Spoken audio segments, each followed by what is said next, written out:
Class 8 का Hindi chapter 15 हम start कर रहे हैं। चैप्टर 15 का नाम है दीन बंधु निराला।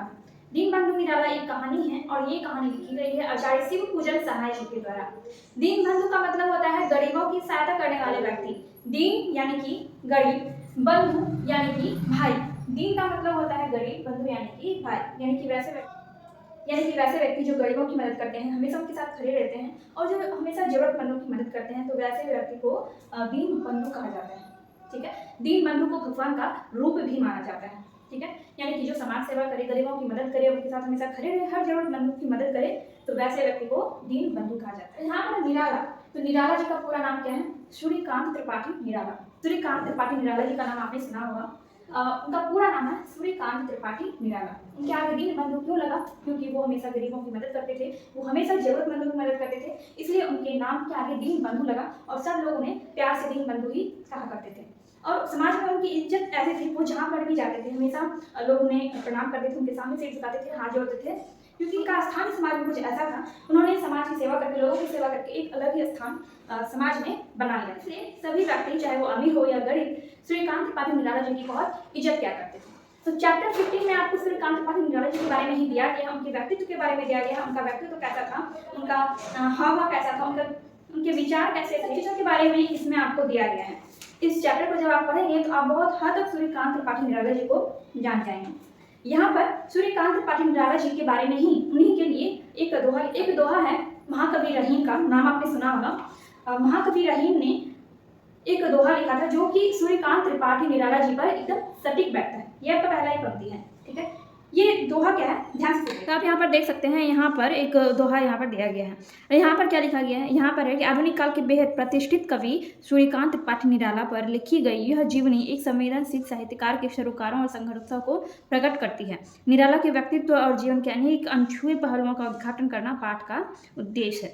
ठीक है, देखिए इस पाठ में, जैसा कि मैंने आपको बताया, पाठ में निराला जी के व्यक्तित्व और उनके जीवन के अनेक पहलू दिए गए हैं जो कि हमें पता नहीं। देखिए महाकवि रहीम के प्रसिद्ध दोहे की यह एक पंक्ति महाकवि निराला पर सटीक बैठती है। ये जो पंक्ति है ये किन्होंने लिखा है? रहीम ने, महाकवि रहीम ने लिखा है। और जो महाकवि निराला पर सटीक बैठता है, पंक्ति क्या है? जो रहीम दीन ही लखे दीन बंधु सम हो। जो रहीम दीन ही लखे दीन बंधु सम हो। जो रहीम यानी कि जो भी लोग, जो आदमी दीनों की मदद करते हैं, उनकी देखभाल करते हैं, उनकी सहायता करते हैं, जरूरतमंदों की मदद करते हैं, वो दीन बंधु के समान होते हैं। जो भी लोग गरीबों की मदद करते हैं, दीन का मतलब होता है गरीब, तो जो लोग गरीबों की मदद करते हैं, उनकी सहायता करते हैं, जरूरतमंदों की मदद करते हैं, वो दीन बंधु के समान होते हैं। सचमुच दिनों को ही बराबर लगते थे और इन्हें लगते लगते वह भी दीन बंधु के समान हो गए थे। दीन बंधु के समान ना हुए होते तो समस्त हिंदी संसार में आज उनकी जैसी लोकप्रियता दिख पड़ती है, वैसे आजकल किसी साहित्यकार की नहीं दिख पड़ती है। सर्वत्र उनकी अर्चना बड़ी श्रद्धा से हो रही है। बड़े बड़े धुरंधर महारथी साहित्य संसार से चले गए, किसी को निराला के समान सार्वजनिक सम्मान नहीं मिला। अपने जीवन काल में ही वह साहित्यानुरागियों के लिए आकर्षण केंद्र और श्रद्धा भाजन बने रहे। मृत्यु के बाद भी उनका सादर स्मरण विविध प्रकार से किया जा रहा है। यह उनके पुण्य आचरण का ही प्रभाव है। पुण्यशील के पास सब विभूतियां आप ही आप आ जाती है। दीनबंधु से बढ़कर पुण्यशीलता और है ही क्या। दीनबंधु भगवान को संतुष्ट करने का सर्वोत्तम उपाय दीनों का सच्चा बंधु होना ही है। निराला भी सच्चे अर्थ में दीनबंधु थे। अपनी शक्ति के अनुसार वे जीवन पर्यंत दीन दुखियों की सेवा सहायता करते रहे और जहाँ सेवा सहायता में समर्थ ना हो सके वहाँ हार्दिक सहानुभूति का ही उपयोग करके संतोष पाया। पर हर घड़ी उनके मन में की सेवा शुश्रूषा की कामना ही जाती रही। ठीक है, अब इस पैराग्राफ को आप लोग समझिए। इसमें सिर्फ ये दिया गया, ये दोहा मैंने आपको बता दिया जो कि महाकवि रहीम के द्वारा लिखी गई और जो महाकवि निराला जी पर सटीक बैठता है। आपको निराला जी का पूरा नाम भी बताया था, सूर्यकांत त्रिपाठी निराला, और यहाँ पर उनका नाम भी लिखा गया है। इस चैप्टर में आपको उनका नाम भी यहाँ पर मिल जाएगा। ठीक है, तो इसमें ये कह रहा है कि निराला जी दीन बंधु के समान थे, वो दीनों के बंधु थे। दीन बंधु जो होते हैं, जो लोग गरीबों की मदद करते हैं, जरूरतमंदों की सहायता करते हैं, वो एक तरह से समाज में भगवान का रूप माने जाते हैं। ठीक है, और यहाँ पर ये भी कह रहा है कि जैसी लोकप्रियता, जैसा सम्मान निराला जी का होता था, वैसा किसी भी साहित्यकार का नहीं होता था। वो के बाद भी उनका स्मरण बहुत ही सम्मान से किया जाता है। ठीक है, और यहाँ पर क्या कह रहा है कि निराला भी सच्चे अर्थ में दीन बंधु थे और अपनी शक्ति के अनुसार, मतलब उनको जितना क्षमता थी कि वो जितना भी दूसरों के लिए कर पाते थे, जितना वो दूसरों की सहायता कर पाते थे वो करते थे। उनमें जितनी क्षमता होती थी वो अपनी क्षमता के अनुसार जीवन भर दूसरों की सहायता करते रहे, और जिनकी सहायता नहीं कर पाते थे वहाँ पर वो हाथ जोड़ लेते थे या फिर सहानुभूति प्रकट करते थे। ठीक है, कि अगर कोई मदद के लिए आ जाए, कोई भी गरीब या फिर कोई भी ज़रूरतमंद, और उनके पास जो कुछ होता था वो उनसे मदद करते थे। लेकिन अगर उनके पास कुछ मदद करने के लिए कुछ नहीं होता था तो वो क्या करते थे, हाथ जोड़ लेते थे या फिर सहानुभूति प्रकट करते थे। ठीक है, लेकिन अगर वो मदद कर सकते थे तो वो मदद जरूर करते थे। तो ये हो गया आपका फर्स्ट पैराग्राफ। सेकेंड पैराग्राफ में क्या है, परमात्मा ने उनकी मनोवृत्ति और प्रवृत्ति समझकर ही उन्हें सबसे पहले श्री रामकृष्ण मिशन की सेवा में नियुक्त किया था और उन्होंने भी यथा नियुक्तिस्मि तकरोमी को अक्षरशः चरितार्थ किया। निराला जी को सबसे पहले श्री रामकृष्ण मिशन की सेवा में नियुक्त किया गया था और उन्होंने इस पंक्ति को अक्षरशः चरितार्थ किया। वो अपना काम हमेशा लगन के साथ करते रहे। ठीक है, आगे है परमहंस श्री रामकृष्ण देव के वेलूर मठ, जो कि कलकत्ता में है। वेलूर मठ कहाँ है, कलकत्ता में प्रतिवर्ष परमहंस जी और स्वामी विवेकानंद जी की जयंतियों तथा पुण्य स्मृति तिथियों पर दरिद्र नारायण विधिवत भोजन कराया जाता था। वहाँ मिशन की शाखा विवेकानंद सोसाइटी के विद्वान सन्यासियों के साथ समन्वय संपादक निराला जी भी जाया करते थे। उस विराट आयोजन के कार्यक्रमों में निराला केवल दरिद्र नारायण को भोज्य पदार्थ वितरित करने का ही काम अपने जिम्मे लेते थे। कंगालों को खिलाने में उनकी गहरी लगन देख लोग मुग्ध हो जाते थे। वहाँ अधिकतर बंगीय भद्र समाज ही जुटता था और निराला मातृभाषा की तरफ बंगला भाषा बोलकर समागत समाज को आप्यायित कर देते। वे बंगे समाज में दूध मिश्री की तरह घुल जाते थे और स्वाभाविक रीति से बंगला बोलने वाले व्यक्ति शीघ्र ही बंगाली बंधुओं का आत्मीय बन जाता है। अच्छी अंग्रेजी और खाटी बंगला बोलने के कारण ही वहाँ के समाज में भी वे पूर्णतः समादृत थे। भाषा के साहित्य में उनकी पैठ किसी विलक्षण बंगाली से भी कम ना थी। उस समाज के लोग आग्रहपूर्वक उनसे कविंद्र रविंद्र के गीत गवाकर सुनते और तृप्त होते थे। देखिए, सूर्यकांत त्रिपाठी निराला जी बंगला भाषा और अंग्रेजी भाषा के ज्ञानी थे। यानी कि जिस तरह वो अपनी मातृभाषा बोल लेते थे वैसे ही वो अंग्रेजी भाषा और बंगला भाषा भी बोल लेते थे। वो कहाँ रहते थे, तो वो कलकत्ता गए हुए थे। वहाँ पे बेलूर मठ में उन्होंने गरीबों को भोजन कराया। तो स्वामी विवेकानंद की जयंतियों और पुण्य स्मृति तिथियों पर वो गरीबों को वहाँ पर भोजन कराया जाता था और गरीबों को भोजन कराने का काम निराला जी अपने जिम्मे लेते थे। ठीक है, और ये बंगला भाषा और अंग्रेजी भाषा अच्छे से बोल लेते थे और कलकत्ता में जानते हैं आप लोग बंगला भाषा ही बोला जाता है। तो वहाँ पे वो वहाँ के लोगों के साथ वो अच्छे से घुल मिल जाते थे क्योंकि वो बंगला भाषा भी अपनी मातृभाषा की तरह ही बोल लेते थे। तो इसलिए वहाँ के लोग जो हैं उनसे आग्रह करते थे कि कविंद्र रविंद्र के गीत सुनाइए। तो निराला जी कविंद्र रविंद्र के गीत गाकर लोगों को सुनाते थे और लोग तृप्त हो जाते थे। ठीक है, यानी कि संतुष्ट हो जाते थे। तो ये हो गया आपका दूसरा पैराग्राफ। तीसरा पैराग्राफ में यहाँ पर आपको दिया गया है, भगवत विभूतियां उन्हें खूब मिली थी। आकर्षक रूप, लंबे तगड़े डील डॉल का शरीर, व्यायाम के अभ्यास से सुगठित स्वास्थ्य, विलक्षण मेधा शक्ति, ललित मनहर कंठ, दयाद्र हृदय, चिंतनशील मस्तिष्क, उद्भावना शक्ति संपन्न बुद्धि, सब कुछ भगवान ने उन्हें भरपूर दिया था। बड़ी बड़ी सुहावनी लोहावनी आंखें, दमकती दारिम दशनावली, घुंघराली अलकावली, लघु मुख विवर, पतले पतले अधर, पतली पतली बाकी उंगलियां, प्रशस्त वक्षस्थल, हर तरह से सृजनहार ने उन्हें संवारा था। जिस मंडली में बैठ जाते थे उसे अपने व्यक्तित्व से जगमगा देते। उनकी जुल्फे टकटकी बांध देती। कविता पाठ की भावभंगी श्रोताओं के हृदयगत भावों को उद्दीप्त कर देती थी। मतवाला मंडल, यानी कोलकाता में जो मतवाला मंडल था, मतवाला मंडल में एक बार एक धनी मानी बंगिया परिवार से उनकी विवाह का प्रस्ताव भी आया था, पर वह तो एक पत्नी व्रत थे। उनके पास तो युवती छात्राएं भी साहित्यिक उद्देश्य आती थी, छात्र भी आते थे, पर वे किसी छात्रा से वार्तालाप करते समय आंखें बराबर नहीं करते थे। कामिनी कंचन का त्याग करके वे गृहस्थाश्रम में ही सन्यासी बने रहे। यदि उन दिनों मोहक पदार्थों के प्रति उनके मन में आसक्ति होती तो उन्हें हस्तगत करने वाले गुण उनमें पर्याप्त थे, किंतु सारी सुख भोगों की वासनाएं उनकी पत्नी के साथ ही विलीन हो गई। कंचन की कामना कभी उनके भीतर झांकने भी ना पाए। द्रव्य के लिए उनका करतल प्रवाह क्षेत्र मात्र था। द्रव्य संचय उनका ध्येय कभी रहा ही नहीं। धन उनके पास अतिथि के समान अल्पावधि तक ही टिकने आता था। अगर 1000 आया तो 1500 का चिट्ठा पहले से तैयार है। अभावग्रस्तों के अभाव उनके दिमाग के दायरे में मंडराते रहते थे। भरपेट खाने के लिए तरसने वाले निकोड़ियों से लेकर मेहनत मशक्कत करने वाले मजदूर तक उनकी निगाहों में बसे हुए थे, और जब कभी उनके मन माफिक अर्थ लाभ हो जाता वह तुरंत इन मरभुखों की ओर दौड़ जाते। जिसमें उनका व्यक्तित्व यहाँ पर दिया गया है, वो कैसे दिखते थे। उनका आकर्षक रूप था, लंबे ढील डौल शरीर था और व्यायाम के कारण उनका शरीर एकदम सुगठित स्वास्थ्य था। उनकी बुद्धि बड़ी तेज थी, चिंतनशील मस्तिष्क था, यानी कि वो हमेशा सोच विचार करते रहते थे कैसे गरीबों का मदद करना है, जरूरतमंदों का मदद करना है। ठीक है, और बाकी इसमें ये दिया गया है कि उनमें बहुत सारे गुण भरे हुए थे। ठीक है, वो एक पत्नी व्रत इंसान थे। वो कभी भी किसी भी लड़की की तरफ, कभी किसी भी दूसरी लड़की की तरफ वो आंख उठाकर नहीं देखते थे और ना ही किसी के साथ आंख मिलाकर बात करते थे। ठीक है, अपना पैसा हमेशा गरीबों पर खर्च करते थे। अगर उनके पास मान लीजिए कि 1000 रुपया आ जाता है तो 1500 का चिट्ठा पहले से ही तैयार रहता था कि ये पैसे कहाँ पर खर्च कर रहे हैं। ठीक है। तो वो ऐसे इंसान थे जो कि अपने बारे में कम सोचते थे, दूसरों के बारे में पहले सोचते थे, गरीबों के बारे में पहले सोचते थे। पैसा उनके पास आता था लेकिन ये बहुत कम समय तक उनके पास टिका रहता था, क्योंकि वो उन पैसों से गरीबों की, ज़रूरतमंदों की मदद किया करते थे। तो ये हो गया आपका तीसरा पैराग्राफ। एंड नेक्स्ट पैराग्राफ यहाँ पर है, मतवाला मंडल में भिखमंगी की समस्या पर और अखबारों में छपे इस विषय के समाचारों या लेखों पर जब कभी बातचीत होती थी, यदि निराला वहाँ उपस्थित रहते, बड़े आवेश में वे अपने युक्त तर्क उपस्थित करते। वे देश में फैली हुई आर्थिक विषमता पर शब्दशास्त्र संधान करते समय उग्रतम साम्यवादी प्रतीत होते। यद्यपि हृष्ट भिक्षुकों के प्रति उनकी सहानुभूति उन्मुख नहीं थी, तथापि असमर्थ या अपाहिज भिखारियों की दयनीय दशा के लिए वह शासन और समाज की ही तीव्र आलोचना किया करते थे। लंगड़े, लूले, अंधे, कोढ़ी और निकम्मे दीन बंधुओं पर ही उनकी दृष्टि अटकती थी। फिर तो वह अपनी वास्तविक परिस्थिति को बिल्कुल भूल जाते थे। कलकत्ता स्वदेश महानगर की सड़कों की दोनों पटरियों पर वह ढूंढते फिरते थे कि वस्तुतः कौन बेचारा कैसे दुर्गति में है। उनका अधिकांश अवकाश काल दिनों की ही दुनिया में बीतता था। वहाँ फुटपाथों पर भिखारियों की सिवा बहुतेरे निराश्रित गरीब और कुली कबाड़ी भी रात में पड़े रहते थे। उनके लिए बीड़ी, मूढ़ी, भूजा, चना, मूंगफली आदि खरीद कर वितरण करने वाले धनकुबेरों की उस महानगरी में निराला के सिवा दूसरा कोई न देखा गया। बड़े बड़े सेठ घनघोर रात में भी उन पटरियों पर से गुजरते थे, पर कहीं कहीं 2-4 पैसे फेंकने वाले भले ही दिख जाएं, निराला की तरह उन दिनों की आत्मीयता स्थापित करने वाले ढूंढे भी नहीं मिल सकते थे। उस महानगर में नाना प्रकार के मनोरंजन के साधन हैं, क्या उन्हें उपलब्ध करने के लिए निराला के पैसों की कमी थी? किंतु उनका मनोरंजन तो दीन दुखियों को सुख पहुंचाने से ही होता था। कोई मित्र उन्हें सिनेमा थिएटर भले ही ले जाए, उनके पैसे तो भूखे रूखे गरीबों की सेवा में ही लगने पर अपनी सार्थकता समझते थे। ठीक है, देखिए निराला जी में सबसे बड़ी विशेषता क्या थी, वो गरीबों को ढूंढ ढूंढ कर मदद करते थे। वो देखने जाते थे, वहाँ पर कलकत्ता में जब वो रहते थे तो वहाँ पर पटरियों पर, स्टेशनों पर जाते थे और वहाँ पर देखते थे कि कौन गरीब है, कौन ज़रूरतमंद है।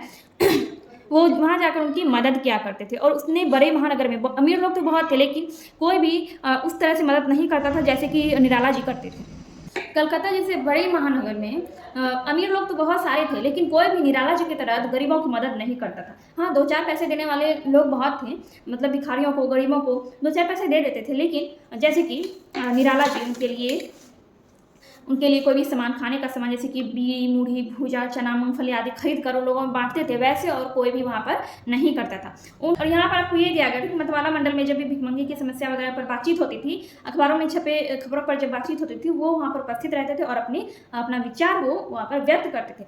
लंगड़े, लूले, अंधों आदि के प्रति उनकी सहानुभूति ज़्यादा थी। ठीक है, जब वो गरीबों को, लाचारों को देखते थे तो वो अपनी वास्तविक परिस्थिति भूल जाते थे कि मैं किस परिस्थिति में हूँ, किस परिस्थिति से गुजर रहा हूँ, वो अपने बारे में बिल्कुल भी नहीं सोचते थे। उनके पास जो कुछ भी होता था वो उससे हमेशा ज़रूरतमंदों की मदद किया करते थे। ठीक है, तो ये हो गया आपका 4th पैराग्राफ। अब यहाँ पर देखिए, ये आपका दिया गया है नेक्स्ट पैराग्राफ। निराला केवल शहरों या बाजारों के स्टेशनों के अंदर मिलने वाले दीन जनों पर ही ध्यान नहीं देते थे, वे अपने गाँव और पड़ोस के गरीब गृहस्थों की सहायता का भी ध्यान रखते थे। उनके गांव और जिले के भी कई आदमी उनकी उदारता या दानशीलता की कहानी सुनकर उनके पास आ धमकते थे। अतिथि भी उनके विचित्र भांति के होते थे। परिचितों और कुटुंबियों के अतिरिक्त ऐसे लोग भी कलकत्ता तक दौड़ लगाकर उनका पीछा करते थे, जो उनसे किसी न किसी प्रकार का लगाव जोड़कर उनके शील सौजन्य का लाभ ऐंठ लेते थे। भोजन के सिवा कपड़े जूते की मांग तो होती ही थी, चलते समय राह खर्च की फरमाइश भी होती थी। देखने वाले भले ही यह नागवार मालूम होता हो, पर निराला की शक्ति भंग नहीं होती थी। उनकी शांति तो तभी भंग होती थी जब किसी जरूरतमंद की मदद नहीं कर सकते थे। किसी आदमी को अपने से अनुचित लाभ उठाते देखकर भी उनके धैर्य को ठेस नहीं लगती थी। दूसरों के अभाव को अपने ऊपर ओढ़ लेने से भी उनका शांत हृदय कभी विचलित होता नहीं देखा गया। अगर कोई कहता भी था कि आप इतना खटराग क्यों पालते हैं, ऐसे बरमुंडे फलाहार करने वालों को टकराया कीजिए तो मुस्कुराकर ही रह जाते थे। उनको भला सीख कौन दे सकता था, वह तो स्वयं ही नीति और धर्म के मर्मज्ञ व्यक्ति थे। देखिए, निराला जी सिर्फ शहरों और बाजारों और स्टेशनों पर मिलने वाले गरीबों की मदद नहीं करते थे, बल्कि वो अपने गाँव और आस पड़ोस के लोगों के भी मदद करते थे। और बहुत सारे उनके रिश्तेदार भी ऐसे थे कि जो भी जानते थे कि ये बहुत उदार हैं, दयाशील हैं, दानशील हैं, तो वो ऐसे रिश्तेदार वहाँ तक पहुँच जाते थे जहाँ पर वो रहते थे। कहाँ पर रहते थे? कलकत्ता में रहते थे। बहुत सारे ऐसे रिश्तेदार, बहुत सारे ऐसे लोग होते थे जो कि कलकत्ता भी उनसे मिलने के लिए पहुँच जाते थे और तरह का खर्च की मांग उनके साथ करते थे। हालांकि निराला जी जानते थे कि ये हमारा लाभ उठा रहा है, लेकिन फिर भी उनकी शांति, उनका हृदय की शांति भंग नहीं होती थी। उनके हृदय की शांति तब भंग होती थी जब वो गरीबों की मदद नहीं कर पाते थे। ठीक है, यही सारा चीज़ में दिया गया है। अब देखिए नेक्स्ट पैराग्राफ। यह विशेषता निराला में ही देखी गई कि अपनी आवश्यकताओं को भुलाकर दूसरों की आवश्यकताओं को दूर करने के लिए परेशानियों और कठिनाइयों झेलने में अधीर नहीं होते थे। उन्हें अपने खाने पीने या कपड़े लत्ते की कभी चिंता ही नहीं हुई। अच्छा कपड़ा जूता भी कुछ ही दिनों तक उनके पास टिकता था। तोशक रजाई तक किसी को दे डालने में तनिक हिचक नहीं होती थी। ना उनके पास पूंजी रह पाती थी और ना ही कभी कपड़े या रुपये पैसे रखने के लिए ट्रंक या बॉक्स ही खरीदा। गद्दे या लिहाज की परवाह ना करके जैसे तैसे सो रहे और उतने ही में आराम के दिन गुजार लिए। सुंदर पलंग या शानदार कुर्सी मेज की कभी कामना ही नहीं की। जिस कमरे में रहना है उसकी सजावट का कभी सपना ना देखा। फिर उन्होंने मतवाला संपादक के और विरल स्नेह के प्रसाद स्वरूप अच्छे से अच्छे कपड़े और तेल फूले तथा खान पान का सुख अच्छी तरह भोग लिया, तथापि अपनी कमाई के पैसों से कभी भोग विलास की सामग्री नहीं बिसाही। कलकत्ता छोड़ने पर जब वे लखनऊ और प्रयाग में रहे तब भी मस्त मौला फकीर की तरह जीवन यापन करते रहे। जहाँ कहीं रहे आसपास के दुकानदारों को मुंह मांगा दाम देकर निहाल कर दिया। इक्की तांगे वाले भी उनकी दरियादिली से परिचित थे और उन्हें देखते ही दूसरों के साथ तय किया हुआ भाड़ा छोड़कर साग्रह बिठा लेते थे। अड़ोस पड़ोस के गरीब उनसे इतने अधिक उपकृत थे कि उन्हें राह चलते असीसने लगते थे। याचकों के लिए तो कल्पतरु थे ही। कल्पतरु यानी कि इच्छा पूर्ति करने वाला, ठीक है, यहाँ पर आपको शब्दार्थ में दिया भी गया है। इच्छा पूर्ति करने वाला पेड़। कल्पतरु का मतलब होता है इच्छा पूर्ति करने वाला पेड़। तो याचकों के लिए तो कल्पतरु थे ही। अपने मित्रों के लिए मुक्त हस्त दोस्त परस्त थे। मित्रों और अतिथियों के स्वागत सत्कार का वैसा हौसला अब देखने में नहीं आ रहा। बहुत से लोगों को निराला संबंधी की ये बातें तिरजित जान पड़ेगी, पर मैं तो निराला के साथ वर्षों से रहकर उनके प्रतिदिन के जीवन क्रम को ही निकट से देख चुका हूँ और उनके स्नेह भोजन के रूप में उनका प्रगाढ़ स्नेह भी पाता रहा हूँ। किंतु आधुनिक युग में ऐसी बातें को अतिशयोक्ति समझने वाले सज्जन यह सोचे तो सही कि भूखे को देखते ही अपने आगे की परोसी हुई थाली उसके सामने रख देने वाले कितने महानुभाव आज के समाज को विभूषित करते हैं। निराला खुद मामूली कपड़ों में गुजर करके गरीब को अपने नए कपड़े और ओढ़ा देते थे। इस तरह के आचरण के लोग साहित्य जगत में तो नहीं देखे गए। जिस व्यक्ति में अन्याय लोगों से जो अधिक विशिष्ट गुण हो उनका स्मरण ना कराना ईश्वर की दी विवाणी को व्यर्थ करना है। तो इसमें लास्ट पैराग्राफ में ये दिया गया है कि उनकी सबसे बड़ी विशेषता यह थी कि वो कभी भी अपनी आवश्यकताओं को नहीं देखते थे कि मुझे क्या आवश्यकता है, मेरे घर में क्या आवश्यकता है, उसकी चिंता नहीं करते थे और वो हमेशा दूसरों की मदद करते थे। यहाँ तक कि अपने घर का तोशक रजाई, अपना कपड़ा, चप्पल, जूते वगैरह सब गरीबों को दान में दे देते थे। ठीक है, भले ही वो अपना फटा पुराना कपड़ा पहन के रह जाते थे लेकिन वो गरीबों की मदद जरूर करते थे। अगर उनके पास नया कपड़ा भी होता था और गरीबों को जरूरत होती थी तो वो उनको दान में वो दे देते थे। ठीक है, मैं ये कह रहा है कि उन्होंने अपने पैसों से कभी भी जो आराम की जिंदगी नहीं बिताई। हालांकि जब वो कलकत्ता में रहते थे तब वो ऐसा आराम की ज़िंदगी बिताया करते थे, लेकिन जब उन्होंने कलकत्ता छोड़ा, जब वो लखनऊ आ गए, प्रयाग में रहने लगे, तो उन्होंने मस्तमौला फ़कीर की तरह ज़िंदगी बिताई। क्या थे? याचकों के लिए वो कल्पतरु थे, यानी कि इच्छा पूर्ति करने वाले पेड़ थे। और देखिए यहाँ पर क्या कह रहा है, यहाँ पर आचार्य शिव पूजन सहाय जी जो है, यानी कि ये जो लेखक हैं, ये कह रहे हैं कि मैं तो निराला के साथ वर्षों रहकर उनके प्रतिदिन की जीवन क्रम को ही निकट से देख चुका हूँ और उनके स्नेह भोजन के रूप में उनका प्रगाढ़ स्नेह भी पाता रहा हूँ। ये लेखक ने कहा है। ठीक है, और ये कह रहे हैं कि आधुनिक युग में, यानी कि अभी के टाइम में ऐसा बहुत कम लोग आपको देखने को मिले। लोगों को ये सोचना चाहिए कि आजकल के युग में ऐसा कौन सा व्यक्ति है जो कि अपने आगे परोसी हुई थाली को दूसरों को दे दे। ऐसा बहुत ही कम या फिर ना के बराबर ही व्यक्ति आजकल के युग में आपको मिलेगा। लेकिन सूर्यकांत त्रिपाठी निराला जी में ऐसे गुण थे, ऐसी विशेषता थी कि वो अपने बारे में ना के बराबर सोचते थे, बिल्कुल भी नहीं सोचते थे और वो दूसरों की मदद हमेशा करते थे। वो हमेशा ज़रूरतमंदों की मदद करते थे। ऐसा हो ही नहीं सकता था कि अगर उनके सामने, उनके पास अगर कोई ज़रूरतमंद है और उनके पास ऐसा कोई सामान है जिससे वो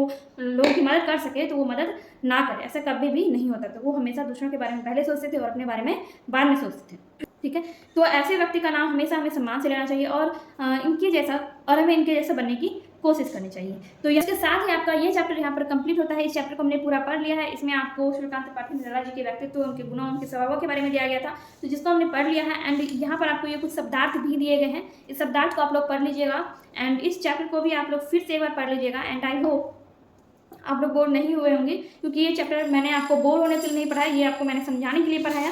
तो यहाँ पर इस चैप्टर का पढ़ने का बस यही उद्देश्य था कि इस चैप्टर को पढ़ने के बाद हम लोग इस चैप्टर में दिए गए क्वेश्चंस को आसानी से सॉल्व कर सकेंगे। तो इस वीडियो को पूरा देखिएगा, लास्ट तक अगर देख लिए हैं तो प्लीज़ वीडियो को लाइक कीजिएगा एंड चैनल पर अगर पहली बार आए हैं तो चैनल को सब्सक्राइब करके बेल आइकन को प्रेस कर लीजिएगा। एंड ये वीडियो यहाँ पर कंप्लीट होता है। एंड इस कहानी से हमने यही सीखा कि हमें भी दूसरों की मदद करनी चाहिए, दूसरों की सहायता करनी चाहिए, ताकि जिस तरह से सूर्यकांत त्रिपाठी निराला जी के नाम के आगे दीनबंधु लगा, वैसे ही हमारे नाम के आगे भी दीनबंधु लग।